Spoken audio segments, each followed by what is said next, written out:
It's October in Indianapolis, and I've got fall colors for us to talk about today. Last time we talked about the K1 and different ways that we can improve our game. I was a hobbyist when I started, and some people never graduate. In fact, I wasn't even a hobbyist. I was really more of an enthusiast, and I would put that like up here, and then the hobbyist, and then the expert. I'm still up here.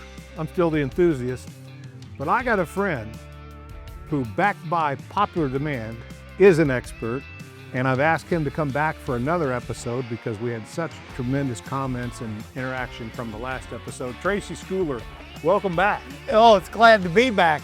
And I want to clarify one thing, Scott.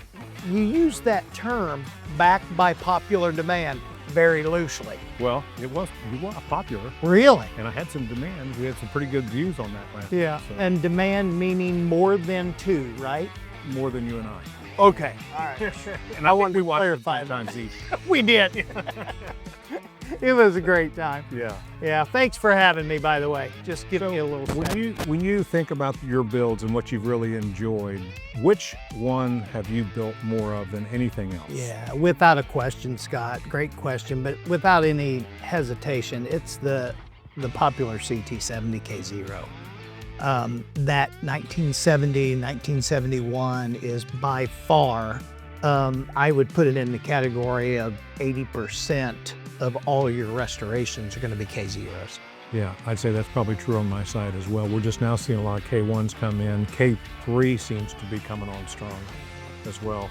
And I think that because of people that are now interested in restoring their youth, these guys are now approaching 40, and at 45 to 50ish, their first bike was a K1, K2, K3. That's right. Yeah. So it's the new money.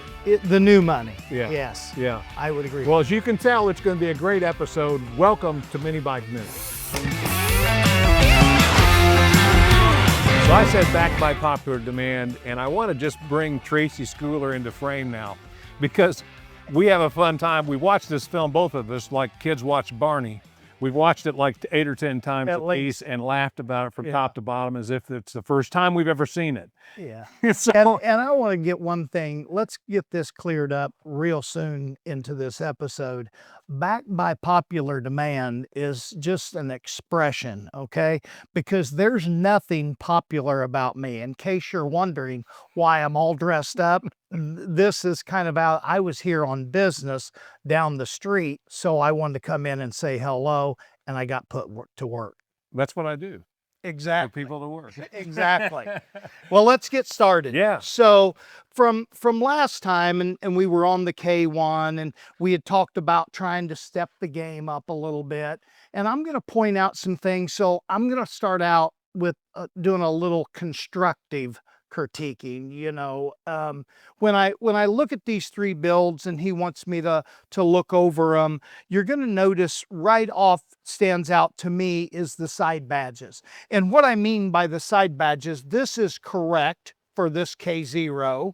When you go to the red, or this one is not, excuse me, I apologize. The red one is correct with the 3-speed. This is actually a side badge for a 4-speed HK0. And when you go to the HK0, you see that it has a K1H badge on the side. So just little things that I keep noticing that I need to point out to them because you have to pay attention to detail. Now, when I look at this and Scott's leaning on it, I really like this build. I like the paint. It's really, really nice on it. It's deep, it's rich. It is a silver tag up here, by the way, and the serial number corresponds to that. But there's a lot of stuff on here that's not truly silver tag. The horn is a regular style horn, thin. The older one was thick. The first ones they made in '69. And then when you come back through here, the exhaust is an aftermarket exhaust. It would have originally a torpedo, a wider to the outlet discharge on that exhaust. And then the seat would be a steel pan seat that would actually be a little different model than that one. Looks pretty close, but it is not the same. when you look over it as a whole, yes, there's some things that I'm going to point out that he's done a good job since my last visit, is that he did do the 6 wraps on the horn, actually going around the cable, going down through there. So there's things that he is paying attention to that work really, really well. And that's a great thing. As I've always said, I'm not actually the builder here. In fact, I'm not even a good hobbyist. I'm an enthusiast. And one of the things that Tracy and I like to take jabs at is each other's character flaws. Right. But they're really not character flaws. They're just things that we would like to think are true or getting better about ourselves. That, you know what, that we invite each other into each other's lives to say, hey, look, I really do want to improve. Would you hold me accountable to this? And I do the same thing for Tracy in different areas. Absolutely. I rely on him in other areas that I bet at least I'm calling you every couple of weeks, you know, asking you about something. And you're not asking me about the golf game. I wonder why. Well, that's because I really wasn't going to tell the viewers about really what happened. I wasn't going to do that to you. I didn't have it in my heart today to do that to you. But I'll tell you guys later what really truly happened. But we don't cheat on scores. We don't. That's one thing we don't. No. What it is what it is. That wasn't a problem. But anyways, no, this guy's a way better golfer than me, by the way. Yeah. And what about this HK? What about this HK0? The paint. How do you like that bike? The paint, when I look over it, is close. It's very smooth. It's got a deep, rich green to it in the emerald part of it. There's going to be some things that I'm going to pick on a little bit. These screws here need to be the beveled screws that were in stainless steel that actually have a smooth finish. That will actually catch your leg. And right there is a little something. But I will tell you, and I'm going to make... Hey, where do you get those screws at? You can get them at CHP or you can get them at Fastenal. They both have them. Okay, great. By the way, I'm going to tell you something that I've noticed, and you've never heard me say this off camera, on camera, it doesn't matter. Of today, I've noticed in the last 2 years, I've been out of it 2 years now, and Josh has JT Vintage Restorations. And can I tell you, I still stay in contact with him, and I hear this from Scott. But Honda OEM parts are getting, not that they weren't before, because they were, but they're harder to come by. I notice each year, to my opinion, don't hold me to this exact number, but anywhere from 3 to 5 parts per year being dropped. Of recent, I can tell you that they have dropped making the OEM muffler for the CT70. 3 years ago, they dropped the rims. They used to make the rims. They've dropped that. There's just harder and harder OEM parts are becoming available. So therefore, you're going to see aftermarket stuff. You're going to see a lot of rechroming, and guys like Scott and people across the United States that are doing it full time. I've noticed also, I can be honest with you, there's getting fewer and fewer shops, Scott, that are in existence to restore the CT70s. Yeah, there's fewer of us. As 3 and 4 or 5 years ago. Yeah, I've noticed that. You mentioned this morning maybe 5 or 6 guys that have really just dropped out. Yes. And the reason they've dropped out, innumerous, but I mean a big part of that is that even though there's more people that want these and can buy them than what there are actually restored, there's a frustration with acquiring the parts. Yes. It's difficult. It's difficult now to get parts. And also keep in mind, you're replating people, you're rechroming people. That is something that has been dropping off too as well. A lot of that is OSHA. A lot of that is government regulations. So it's just, you know, I've noticed that it's what I'm trying to say, guys, it's not getting any easier. Yeah. Okay. It's really not.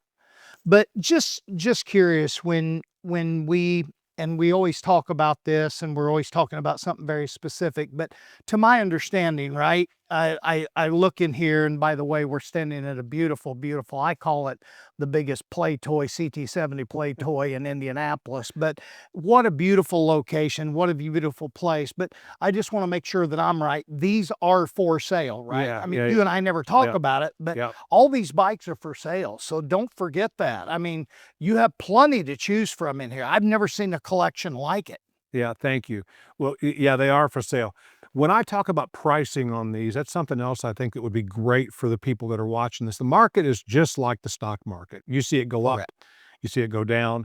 And when we're pricing these bikes between $7,000 and $8,000, really.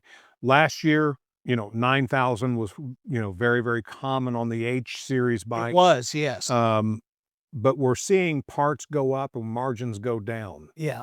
I And would now we're agree with moving that. prices down. I would agree with Would you that. would you say that for what we're doing here, our level of restoration, which is better than the average bear, but Absolutely. but not the top shelf. We're not JT restorations. We're not really that high-end restoration.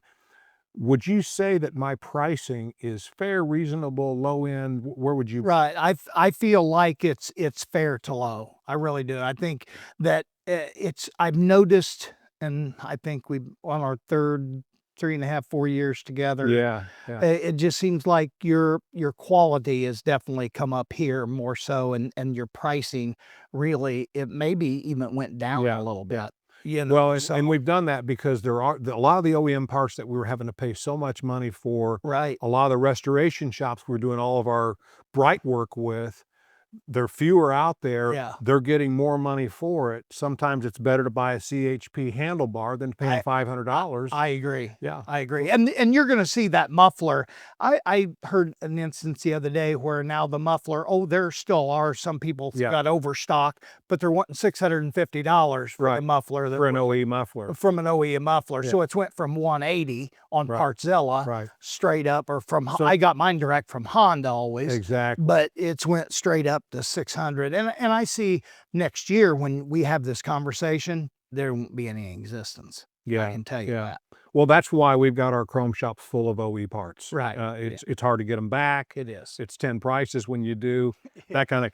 No offense to my chrome shops out there. Right. But We understand. And the cost of paint is the same Yeah, thing. We're same running thing. into labor and cost on the candy process has become, right. well, number one, very few people will do it. Very few people. Yeah. And if they say they'll do it, I've seen some that don't know really how to do it. Right. Right. And a lot of people are getting back base coat, clear coat that just looks good. Right. And nothing wrong with that. No. But we're Puritans as much as we should be. And that candy paint, you can tell the difference. When Tracy talks about the depth of this paint, and he talks about the tint, the color, the depth of the metallic in this paint, you get that with candy. You really don't get that any other way. It's a Very unique. unique process. Very unique for I'll sure. tell you what, Tracy, you're a blast to do Well, videos with. You really are. I think the same about you, and you've inspired me. I may go back to my old roots with you, because I really was just going to let you suffer with that golf swing you had, Yeah, but I may end up helping you out. I appreciate that. Hey, it's been a great episode. I've enjoyed it. Tracy, have you? Immensely. This is awesome. Yeah, it is. It's a blast. I think when guys get together and they really try to improve what they're doing. Damascus Road Ministries is something that I've been doing since my rehabilitation in 2007. Some guys I've been working with, and now those guys are actually building these bikes, which really kind of makes it fun. Yeah, I was just always it's been a couple years ago now when we had talked about it, and you had taken me over there and ran me through the process, and my hat's off to you. My heart pours out for you and doing what those guys do, and I call it giving them a second chance, but These bikes deserve a second chance too. and that's exactly what it's all about. Yeah. It's just that, That's right. a second chance. When I try to get advice on these bikes, and when I try to, I've got questions, my customers have questions that I can't answer, I go to the expert. And I know a lot of you guys have questions that you can't answer about your relationship with the Lord. And Tracy and I were talking this morning, and one of the things that he spoke about was prayer. Tell me briefly. Yeah, I have guys that come up to me that say that they're struggling and throughout just, walking the faith and talking about that they just don't feel like they're getting heard. And so then that raises one question for me. You say you're not getting heard, but are you reading the Bible? Are you being very specific in your prayer? Are you getting it narrowed? Well, no, not necessarily. And I said, well, you need to be more intentional and very specific about what you are praying. And just talk to him like he's your brother next to you, because he's your father. Yeah, and what father wouldn't give their kids exactly what they wanted if they can? And God is unlimited. He can give us anything. It's according to his will. When people are not hearing from the Lord, let me give you one piece of advice. Instead of opening the Bible and reading it silently, why don't you just read it out loud? You'll hear from the Lord, because it's his words, it's his word, and you'll hear from him that way. Improving our game, that's what we're doing today. It's been a great episode on Minibike Minute. Thanks for watching, and please tell your friends. Share that YouTube link with your friends this time, and we appreciate everything you guys provide to us in good commentary.